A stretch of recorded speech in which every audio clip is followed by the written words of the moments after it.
do you feel when you say love me? What do you want when you say love me? What do you really mean when you say love me? What do you really want when you say you love me? Cause when I fall in love, I fall in love, eh? I feel it deep inside me. If you wanna love me, just be real. Ja, also ich bin erstmal sehr froh, hier zu sein, diesmal als Co-Moderator zu dieser Talkshow. Es geht natürlich sehr viel, natürlich zentrales Thema. Kizomba, da ist jetzt auch ein Tanz ist, der weltweit Wurzeln schlägt und was dann natürlich die kulturellen Differenzen sind, wie der Tanz natürlich in den verschiedenen Ländern aufgenommen wird und natürlich auch betanzt wird. Und natürlich zum Thema Veranstaltung, was da so die Zukunftsperspektiven sind. Da es natürlich auch momentan einfach sehr viel Angebot ist, haben wir natürlich auch hier die Miriam zu Gast und freuen uns natürlich sehr groß auf den internationalen Austausch, auch mit den Künstlern und DJs und Veranstaltern, die wir hier haben. Ja, super. Ja, Miriam, wir haben schon deinen Namen mehrmals gesagt. Kannst du dich selber vorstellen, wer du bist?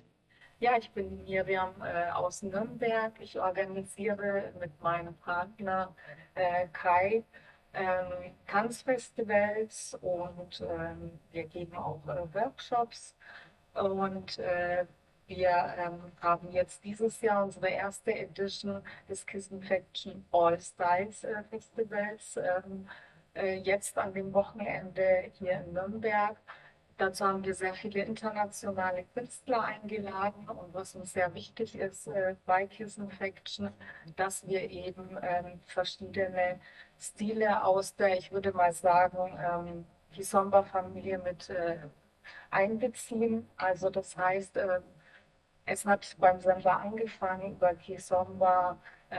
Ich finde auch, dass Kompa irgendwo die Einflüsse mit geprägt hat. Dann natürlich auch bis hin zu den etwas moderneren Stilen, die sich entwickelt haben in Europa, Paris etc., wie zum Beispiel Urban Kiz und Tarraxo. Und da finde ich es ganz wichtig, Toleranz zu schaffen. Und warum sollte man sich immer auf einen Part konzentrieren? Warum kann man nicht einfach alles anbieten und dadurch die Toleranz und auch das Spektrum erweitern? Ja, super. Ja. Wir haben auch darüber gesprochen, ne? Über Kizomba, diese vielfältige. Ne? Und daran kam auch unser Thema, wie ist das Kizomba? Das ist ein Welttanz, weil das überall getanzt wird. Was ist mit der Kultur? Andere zusätzlich Tanze kommen wie Urban Kiz, Tarraxo und alles.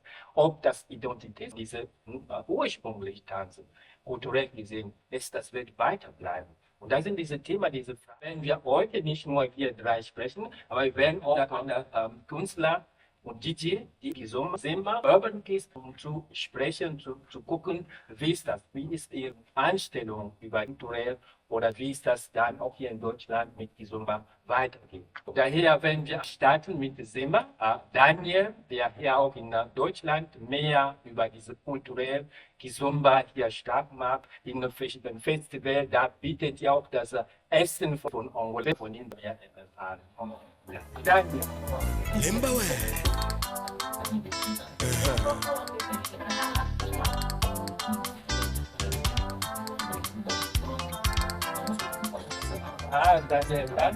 Daniel, du kommst aus Angola und du bist stark vertreten, das Kizomba hier oder das angolanische Kultur hier in Deutschland.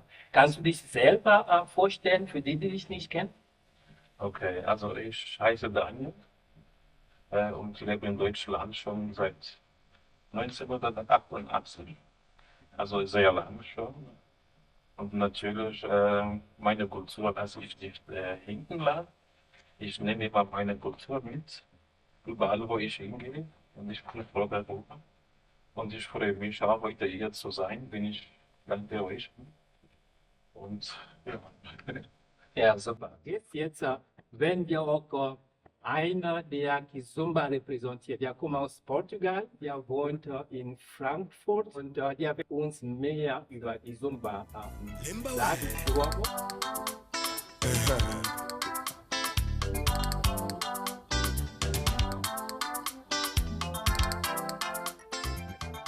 Wir haben jetzt noch einen Gast heute Abend hier zu der Talkshow. Einmal George aus München und der ist auch internationaler Tanzlehrer. Einmal herzlich willkommen. Limbawe.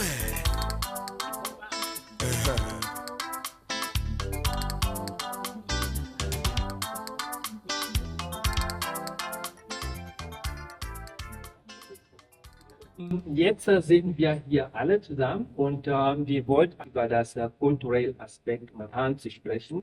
Kizomba, alle diese anderen Tanz, ne? Urban Kiz, Tarraxo. Und wie ist das? Kann trotzdem, wenn diese Tanz auch da sind, trotzdem Kizomba seinen kulturellen Aspekt beibehalten, bewahren, obwohl andere Tänzer Urban Kiz auch da kommen? Was denkst du denn? Also meine Meinung, so wie ich sehe, ist es heute immer noch so, die wichtigsten Schritte bei Kizomba sind immer noch die ganz ersten. Also es ist schon sehr fortgeschritten, aber die 4 Takte sind meiner Meinung nach immer noch da. Das sehe ich. Ne? Und deswegen denke ich, dass es eine Sache, die wirklich bleiben muss und wird, ne? Meine Meinung. Und anders meiner Meinung würde es nicht gehen. Ne? Die Schritte, was man geht, 1, 2, 1, 2, 4 und dann seitlich und der Körperbewegung, das ist alles schon von Anfang an gewesen. Und nur ist es heute moderner und ein paar Schritte mehr dazu, aber die Grundschritte, das sieht man voll und ganz, zu meiner Meinung. Okay. Und das kulturelle Aspekt, ne? Anerkennung oder das Kultur weltweit auch so beibehalten ist? Um das zu beantworten, ich muss erst ein bisschen zurückgehen sein. Vielleicht damit man genau versteht, was in Wirklichkeit die Sonne ist. Denke ich, musste ich zurück. Und zwar ganz am Anfang in den 50er Jahren, ungefähr 50er, 60er Jahren, da waren wir noch in Koloniezeit. So. Und die Kizomba, so wie ich von meinen Eltern und kulturell wissen, Kizomba bedeutet so ein Treff, so wie wir jetzt hier. Und da Leute, die sich gerne haben unter sich. Das haben wir damals Kizomba genannt. Oder so heißt es, Kizomba. Und in dieser Kizomba gibt es Essen, wird über verschiedene Themen geredet. Und natürlich darf die Musik nicht fehlen. Und die Musik ist, was war damals früher am Anfang, gab es Afro-Merengue, gab es sowas ähnliches wie Kompa, ne? Die langsamen Passos, ja. Und die Leute haben gegessen und geredet, und dazu wurde auch getanzt, unter Familie, Freunde und so. Und das wurde die Sommer genannt. In der späteren Zeit, ich denke mal um die 82, 85er Jahre, wenn ich mich nicht irre, Anfang 80er, wurde das dann noch modernisiert sozusagen. Ne? Und gab es dann eine Gruppe, die rhythmische angolanische Musik etwas langsamer gemacht hat, damit auch die Jugendlichen mitmachen können. Weil das war echt nicht einfach. Wer DJ ist, kann das verstehen. Wir hatten damals in BPMs geredet, ne? Normalerweise waren 145 BPMs in Schritte-Tanz. Ne? Das war ziemlich schnell. Und die Jugendlichen kamen ja gar nicht mit. Das war irgendwie unverständlich, aber nur wer das könnte, hat es getanzt. Ne? Mit angolanischen, wie soll ich sagen, 145 BPM. Ne? Und in die 80er Jahre kam eine Gruppe, die haben sich als Freunde halt in der Schule gebildet und dann haben sie eine Band organisiert oder erzeugt, wenn ich sowas sagen darf. Ne? Und das waren die SOS-Gruppe und die haben dann diese alte Rhythmus übernommen, aber in langsamerer BPM, so 120 in der Stelle sind dann geblieben, ja, so dass die Jugendlichen auch mit den Schritten, die auch schon moderner waren, tanzen können. Ne? Und diese Gruppe hat gewusst, dass damals dieser Tanz mit 145 BPM in eine Kizomba, ein Treffen, ne, immer gespielt wurde, dann nannten die das Kizomba. Ja, weil das damals in dieser Kizomba, was Treff bedeutet, immer organisiert wurde, ist, dann haben sie das als Kizomba genannt. Ja, die neue Rhythmus, etwas langsamer, ne, und haben sie als Kizomba genannt. Und deswegen, wenn Sie mich fragen über Kizomba, ne, dann musste ich in dieser Zeit zurück etwas zu erklären, erzählen, ne, was Kizomba bedeutet. Ne? Und das wollte ich dazu sagen. Das bedeutet auch, wie das klar, dass egal welcher, das entwickelt sich. Ne? Das bedeutet, es ist auch normal, dass zusätzlich Tanz, Urban Kiz da ist, Tarraxo ist, ne? So, aber dieses Kizomba bleibt. Ne? Das bedeutet die Entwicklung von einer ursprünglich zu Rhythmen, zu anderen Tanzstil, das gehört dazu zur Entwicklung dieser. Und dieser kulturell wird trotzdem bleiben, das, wie wir das jetzt auch merken. Genau. Ja, super. Ich habe eine Frage. Daniel, darf ich dir was fragen? I will do it in English, so Joe can understand also. You said the SOS was the band. Do you remember the components of the band, the names of? Because I know that Eduardo Paim is a very important figure, and Joe will probably talk about it later. Eduardo Paim was the lead member of SOS. Yeah. And the person who gave the name Kizomba was the drummer called Bibi. In a radio interview. Yeah. So I was curious because when you talk about SOS, Urban Kiz people will say like, okay, we're calling an emergency something. They don't know this. In Kizomba world, it's normal, but in the Urban Kiz world, people are not very common with that information. So I thought I would like to say that in English to make the connection to the Kizomba word first. So yeah. We're gonna switch now to João Rocha. Welcome, and we make now the question in English, as Kizomba has the roots in Angola, and now it's becoming like a global dance, which is like really transported to different continents. Do you think that Kizomba can preserve the original identity to this global phenomenon? I believe so, and I'm positive of it. The thing is, these days there is more awareness, I would say, about the importance of keeping the roots alive, bringing people back to the knowledge, to know different rhythms behind Kizomba itself and Semba, how they connect with each other in order to have what we have today. And this is a work that is being done by several promoters that try to keep the essence of the Kizomba culture alive. In my understanding, also as an event organizer, I understand that Kizomba, it's not the easiest thing to make other people like it or be interested on, because it takes time for someone to actually be interested in more than just a dance or more than just go to a party and to know people, like to start getting into the culture, like trying to understand what is what, why do I do this, why is this in that way.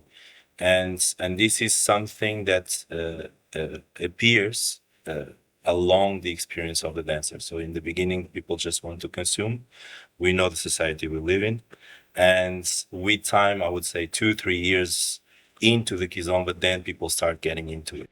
So thank you so much, Joao. It's for me also like super interesting to have like this information coming from the roots, and you have like a lot of experience, as I said, organizer, DJ, teacher. Thank you so much.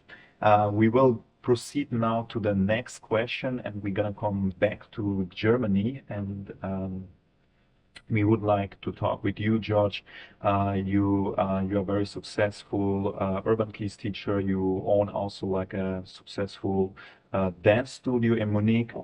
So what do you think would be the important steps to grow the Kizomba community in Germany, especially? What do you think about that? Yeah, so I'm happy and honored to be here with these important people of the Kizomba scene.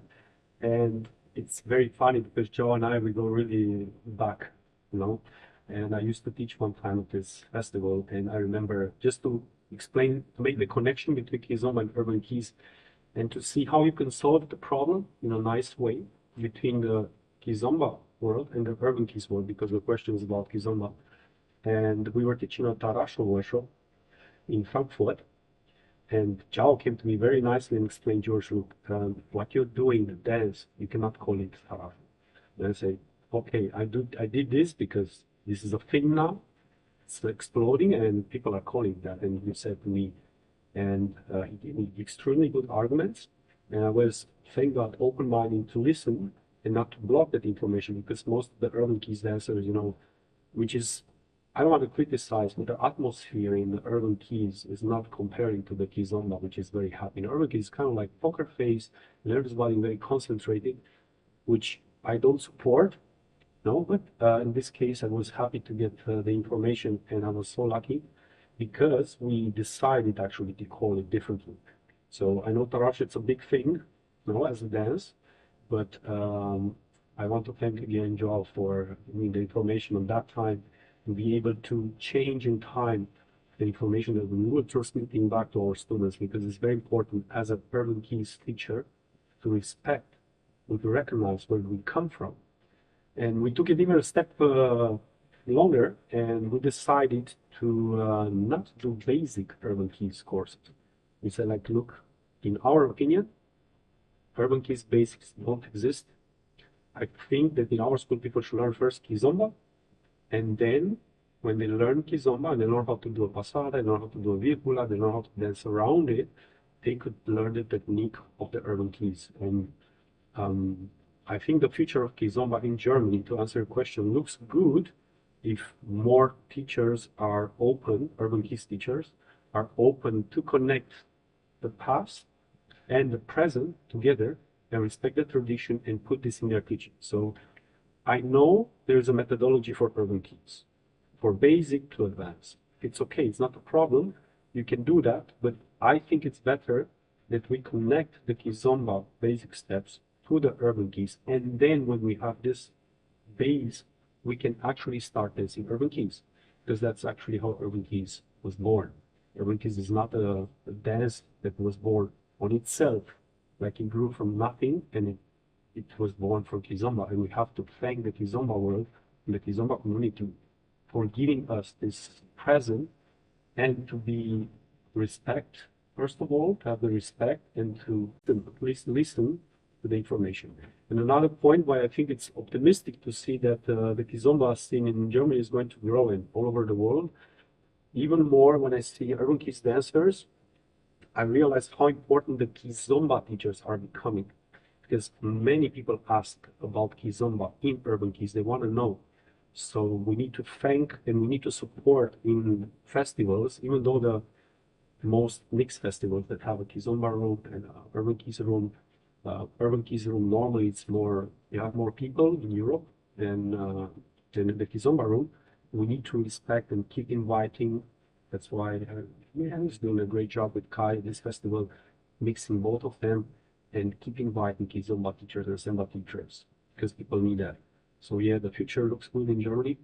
So I think we have hope if we connect happily these two worlds because they are different worlds, and try to convince the people to learn both things before they choose one or the other. It's not a must, but it would be nice if that would be the way to come to the Urban Kiz future. Yeah. Thank you so much also to connecting these two worlds together. It's like very beautiful to see that it's like people who are open to connect also from these two worlds and to cooperate. The same question I would like to ask to João now from more from the Kizomba scene.